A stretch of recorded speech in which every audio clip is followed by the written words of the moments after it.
9월 14일입니다. 기도하겠습니다. 오늘 오신 하나님 함께 해주시고 우리들을 하나님 아버지의 은혜 가운데 인도해 주심을 감사드립니다. 오늘도 힘이 되신 여호와를 의지함으로 승리하는 날이 될 수 있도록 도와주옵소서. 모든 말씀을 예수님의 이름으로 기도합니다. 아멘. 요한복음은 크게 둘로 나눠집니다. 1장부터 12장은 표적의 책이라고 보통 얘기를 하는데, 예수님께서 표적을 통해서 우리들이 흔히 말하는 기적을 의미하는데, 표적을 통해서 스스로 하나님이심을 나타내는 이야기들로 구성이 되어져 있습니다. 그리고 예수님의 표적과 관련된 가르침을 베푸십니다. 표적의 책의 특징은 대부분 다 대중적인 사역을 하셨다는 겁니다. 기적을 일으키고 하는 그 일들이 많은 사람들 앞에서 이루어졌고, 그 일들을 통해서 예수님은 곧 하나님이시다라고 하는 고백이 나오게끔 예수님께서는 사역을 하셨습니다. 13장부터 21장은 영광의 책이라고 얘기를 하는데, 영광의 책의 특징은 뭐냐면은 예수님의 고난과 십자가, 부활에 이르는 과정을 쭉 이야기를 하고 있습니다.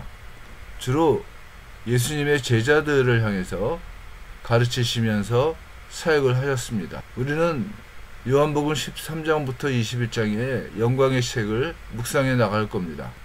우리는 몇 달 동안 공간복음의 대부분의 내용을 함께 했고, 이제 십자가에서의 죽으심과 부활 정도만 남겨놨습니다.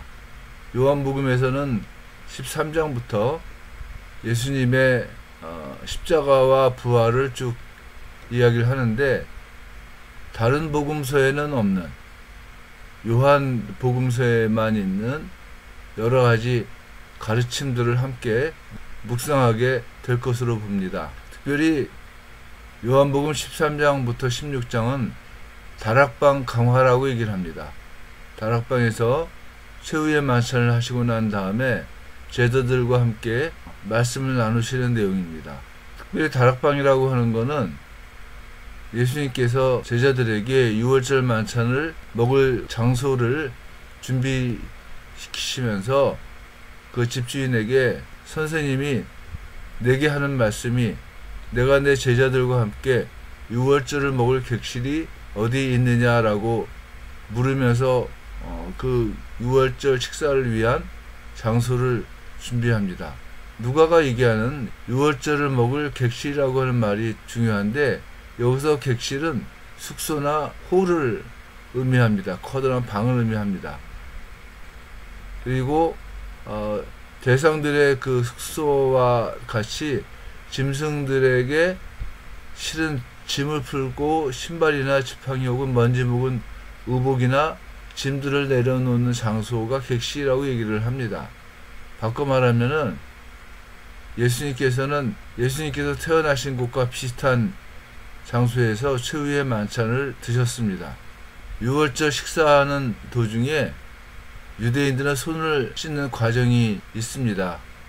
그런데 이때 예수님께서는 일어나셔서 겉옷을 벗고 수건을 가져다가 허리에 두르시고, 이에 대야에 물을 떠서 제자들의 발을 씻으시고 그 두르신 수건으로 닦기를 시작하셨습니다. 공간복음에서는 제자들 사이에 자리 때문에 다툼이 났을 때에 예수님께서는 섬기는 자의 이야기를 하셨습니다. 하나님 나라의 통치체계는 섬김에 있다, 이 얘기를 하셨는데, 요한복음에서는 주님 또는 선생이 되어서 너희 발을 씻었으니까 너희도 이렇게 서로의 발을 씻어 주어라 하면서 본을 보여주신 겁니다. 더 나아가서 요한복음 13장 16절에서부터 17절에서는 종이 주인보다 크지 못하고 보냄을 받은 자가 보낸 자보다 크지 못하나니 너희가 이것을 알고 행하면 복이 있으리라, 이렇게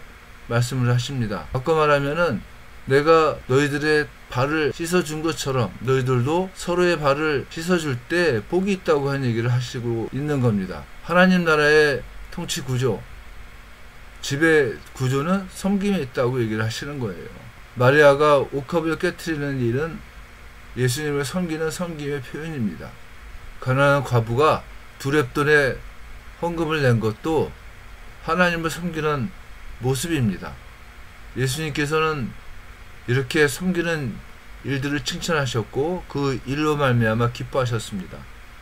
하나님 나라의 통치 구조, 지배 구조 역시 섬김에서부터 나옵니다.